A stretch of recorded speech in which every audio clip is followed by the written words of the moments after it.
Berdirinya Yogyakarta.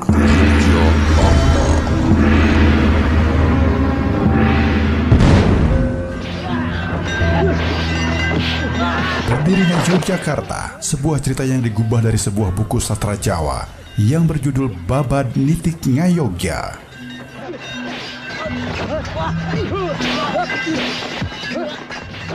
Dialihbahasakan oleh Mulyono Sastronaryatno dan disusun kembali dalam bahasa Indonesia oleh Nance Hari Jatiwijaya.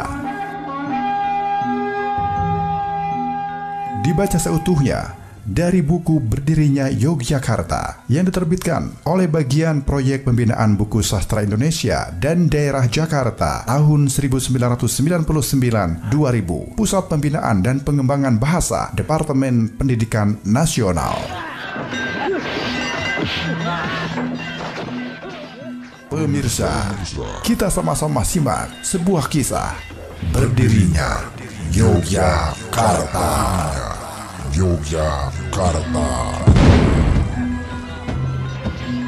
Saya Gilang Kasnadi, penutur cerita ini. Selamat mendengarkan.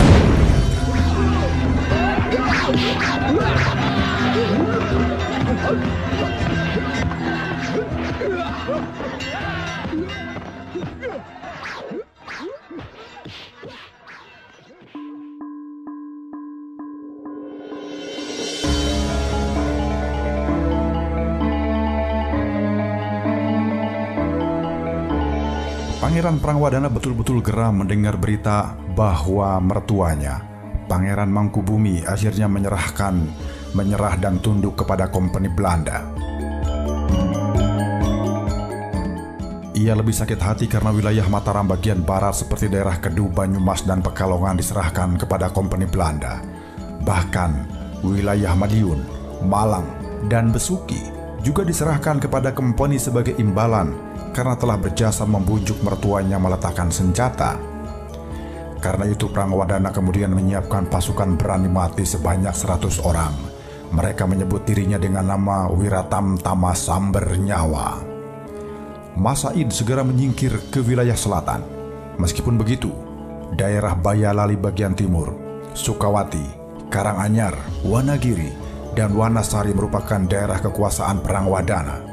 Ia malang melintang di wilayah itu sampai bertahun-tahun.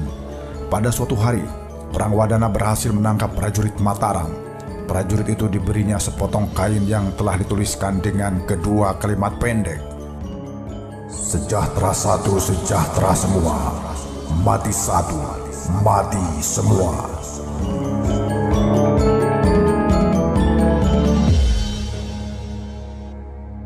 Prajurit Mataram itu dipesannya agar menyampaikan surat itu kepada Pangeran Mangkubumi yang kini telah bertahta di Gamping, Yogyakarta, dan bergelar Sri Sultan Hamengkubuwana. Ketika menerima surat itu, Hamengkubuwana merah mukanya. Ia masih teringat ketika keraton yang dibangunnya itu, daerah Kebanaran, diporak-porandakan oleh menantunya. Karena itu ia segera memerintahkan pasukan Sawung Galing dan beberapa prajurit untuk menyerang Mas Said di daerah Panaraga. Hamengkubuwana akan memimpin langsung penyerangan itu sebagai pembalasan terhadap Mas Said. Ia betul-betul akan menangkap menantunya itu dengan tangannya sendiri. Mas Said telah memperkirakan bahwa mertuanya pasti akan mengirimkan prajurit untuk menangkapnya. Apalagi kini ia mempunyai kekuasaan untuk membuat merah atau biru suatu keadaan. Karena itu, ia memerintahkan para pengikutnya agar bersiap-siap jika tiba-tiba diserang oleh prajurit Mataram. Perkiraan Mas Said ternyata benar. Sebulan setelah itu, setelah ia mengirim surat kepada mertuanya, dari arah barat tampak iring-iringan prajurit yang jumlahnya sangat banyak, kurang lebih 1000 orang.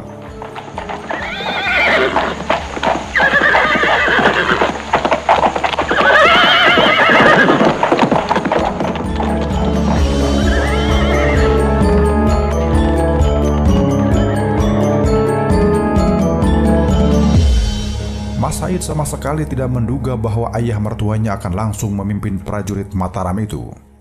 Mas Said segera mempersiapkan pasukan pemanah dari atas bukit. Ketika prajurit Mataram telah mendekati tempat itu, tiba-tiba batu-batu besar. Batu-batu sebesar kepala kerbau menggelinding deras dari atas bukit. Prajurit Mataram sama sekali tidak menyangka jika mendapat serangan batu seperti itu.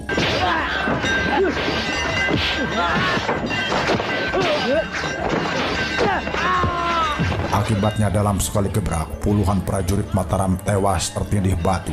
Sementara itu, ada prajurit Mataram yang berani mengejar tentara Masaid dari sisi lain. Namun, belum sempat sampai ke puncak bukit, mereka telah dihujani panah dari atas bukit. Satu persatu prajurit Mataram tertembus panah dan roboh terguling-guling di bawah. Ada yang mati karena badannya tertancap panah. Ada pula yang mati karena jatuh dan kepalanya pecah terbentur batu.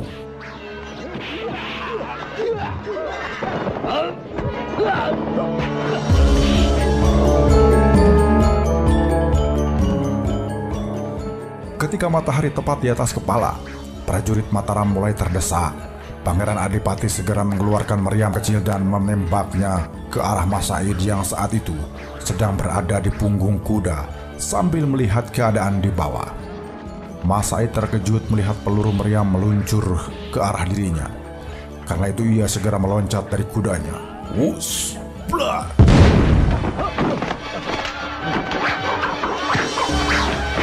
Peluru itu menghantam pepohonan yang ada di sekitarnya.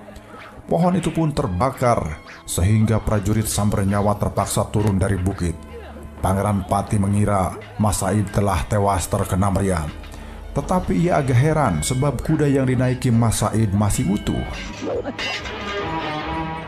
Masaid tewas! Masaid tewas! Teriak Pangeran Adipati membahana. Sesaat kemudian, teriakan itu diteruskan oleh prajurit-prajurit Mataram yang lain secara bergantian dan akhirnya berita itu sampai ke telinga prajurit Samber Nyawa. Kejiwaan prajurit Samber Nyawa pun sempat terpengaruh sejenak.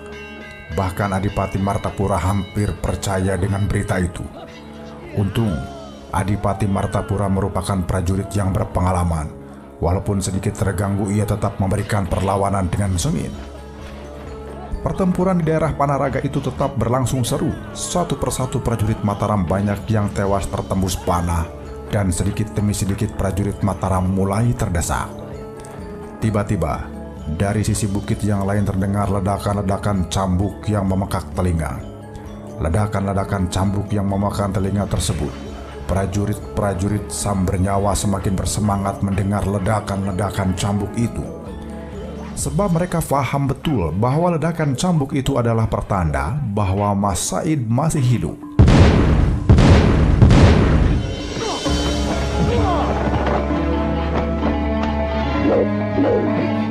Suara cambuk itu semakin lama semakin mendekat.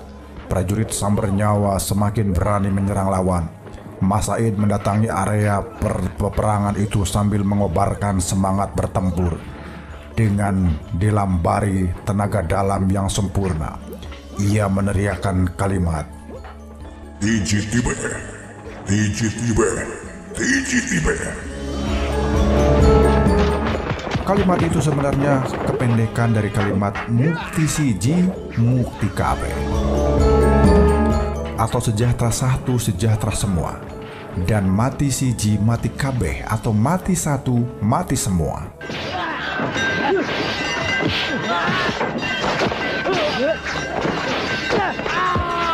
Kalimat-kalimat itu betul-betul membuat konsentrasi prajurit Mataram terganggu. Ketika mendengar kalimat Tiji Tibe berulang-ulang dan berkali-kali, hati Hamengku Buana teriris-iris bagaikan disayat sembilu. Ia memang lebih mengutamakan kepentingan sendiri dan kelompoknya daripada mementingkan kesejahteraan rakyat banyak. Tiba-tiba, berkelebatlah seseorang yang mendekati Masaid dan mencoba menghentikan teriakan-teriakannya. Orang itu adalah Yudaningrat, adik Adipati Yudanegara yang sekarang telah diangkat menjadi Patih Danureja. Yudaningrat menyerang Masaid dengan sekuat tenaga. Ia meloncat dan menerkam Masaid dengan kecepatan yang luar biasa. Di tangannya tergenggam sepucuk belati yang berkilauan. Cahayanya memantul menyilaukan mata.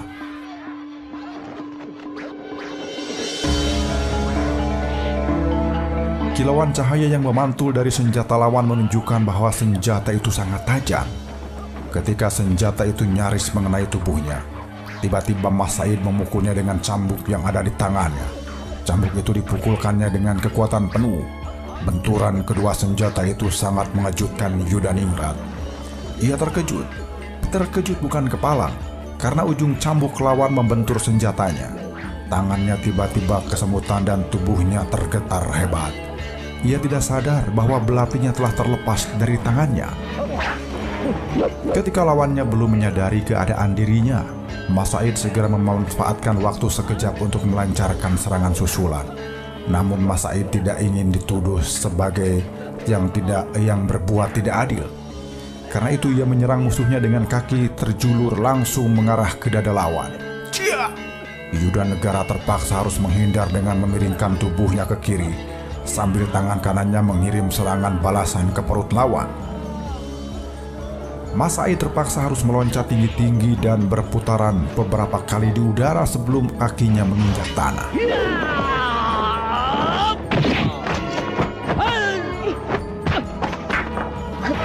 Pertempuran itu semakin lama semakin sengit, dan Yudaningrat mulai terdesak hebat. Dalam waktu sekejap, Yudaningrat telah menyiapkan ajian pamungkas. Ia menyilangkan tangan kirinya di atas dada dan tangan kanannya diangkat tinggi-tinggi. Ia siap dengan ajian Bledeg Sayuta atau 1000 halilintar. Sesaat kemudian, ia meloncat menghantam dada Mas Said yang sedang terbuka lebar. Ketika melihat perubahan gerakan Yudaningrat seperti itu, Mas Said sadar bahwa lawannya mengeluarkan ilmu pamungkas. Mas Said tidak ingin lumat di tengah lawan.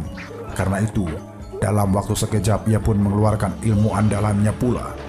Kaki kanannya direntangkan ke samping beberapa jengkal, sedangkan kedua tangannya siap membentur pukulan lawan dengan ajian Rogrog Asem. Blar! Dua kekuatan yang sangat dahsyat itu pun beradu. Mas Said bergetar beberapa langkah ke belakang. Isi dadanya seperti rontok, perutnya mual seperti diaduk-aduk.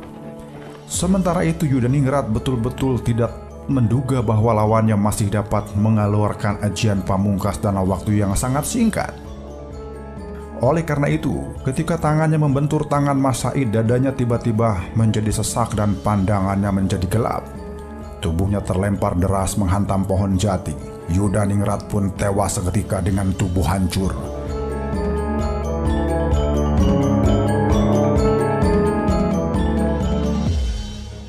Di sisi lain, Mas Said segera memusatkan nalar budinya dan mengatur pernafasannya. Sedikit demi sedikit tenaganya pun pulih kembali.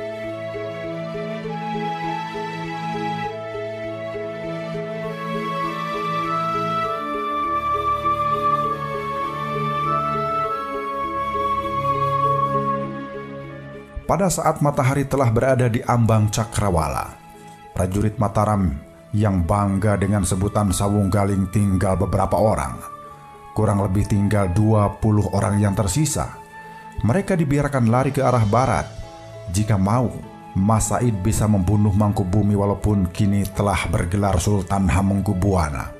Namun, Panembahan Madura dan Adipati Martapura menasehati agar tidak membunuh Mangkubumi. Sebab bagaimanapun juga Mangkubumi adalah mertuanya yang sekaligus adalah pamannya. Prangwadana atau Mas Said pun menurutinya. Ia membiarkan prajurit Mataram lari menyelamatkan diri. Kekalahan telak prajurit Mataram terhadap prajurit Sambernyawa betul-betul merupakan pukulan bagi Hamengkubuwana. Karena itu, Sri Sultan segera meminta bantuan kompeni agar membantu Mataram dan melindungi keraton Yogyakarta dari ancaman Sambernyawa. Kompeni pun mengirimkan bala bantuan yang berupa sepasukan prajurit yang dilengkapi dengan beberapa peralatan perang yang sangat canggih menurut ukuran waktu itu. Pasukan kompeni itu pun dikomandani oleh Opruk Jengkur. Kemarahan Mas Said terhadap mertuanya kembali terusik ketika ia mendengar bahwa dalam perjanjian Giyanti, Mangkubumi meminta kompeni Belanda supaya memusuhi Mas Said dan juga membuang Pangeran Bintara ke Pulau Banda. Oleh karena itu, Mas Said segera membawa pasukannya sebanyak 200 orang. Mas Said dan prajuritnya itu merencanakan menggempur keraton Yogyakarta, kalau perlu meluluh lantakan keraton baru itu.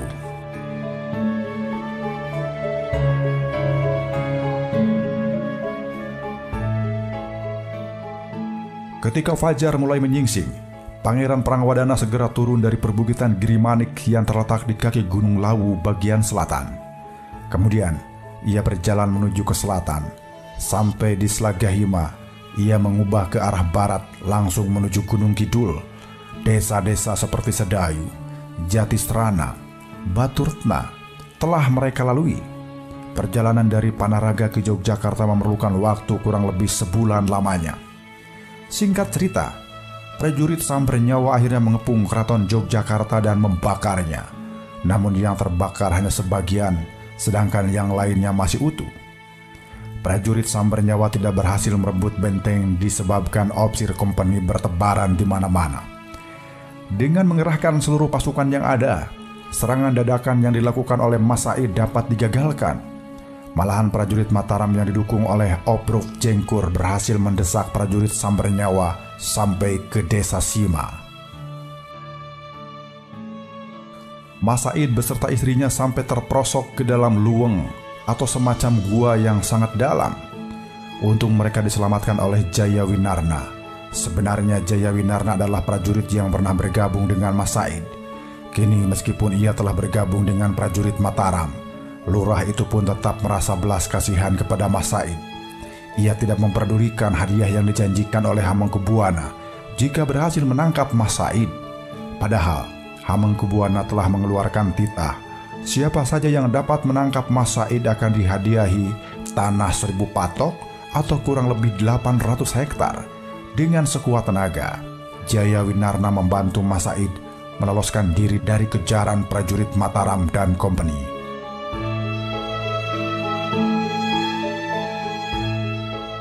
Setelah peristiwa itu, Pangeran Prangwadana dan prajurit Sambernyawa lebih berhati-hati dalam setiap melakukan aksinya. Pada awal tahun 1749, kekuatan Mas Said semakin bertambah banyak. Karena itulah, ia melancarkan serangan besar-besaran ke Mataram dan Sala. Namun rencana serangan itu terdengar oleh Paku Buwana III di Kota Raja. Raja Surakarta itu pun akhirnya membujuk Mas Said supaya meletakkan senjata dan mengakhiri perlawanannya terhadap Sala dan Mataram. Dengan bantuan kompeni Belanda, Mas Said pun akhirnya bersedia meletakkan senjata. Perjanjian Mas Said dengan Paku Buwana III ditandatangani di daerah Salatiga, tepat pada tahun 1749. Dengan adanya perjanjian itu, kerajaan Surakarta dibagi menjadi dua. Surakarta bagian timur dikuasai oleh Mangkunegara, sedangkan Surakarta bagian barat dikuasai oleh Sinuhun Pakubuwana. Jabatan yang diberikan kepada Mas Said adalah pemimpin perang kerajaan Surakarta, dan gelar yang diberikannya adalah Kanjeng Gusti Pangeran Adipati Arya Mangkunegara. Perjanjian Giyanti dan perjanjian Salatiga semakin memperkuat kedudukan kompeni Belanda yang berada di Semarang dan Batavia. Demikian kisah dan asal-usul berdirinya Yogyakarta. Cerita berdirinya Yogyakarta merupakan sebuah cerita yang digubah dari sebuah buku sastra Jawa yang berjudul Babad Nitik Ngayogya. Buku itu dialihbahasakan oleh Mulyono Sastronaryatno dan diterbitkan oleh Bagian Proyek Penerbitan Buku Sastra Indonesia dan Daerah Jakarta tahun 1981. Cerita ini mengisahkan asal-usul berdirinya Yogyakarta. Terima kasih. Mohon maaf untuk hal-hal yang kurang berkenan. Saya Gilang Kasnadi, penutur cerita ini. Sampai jumpa.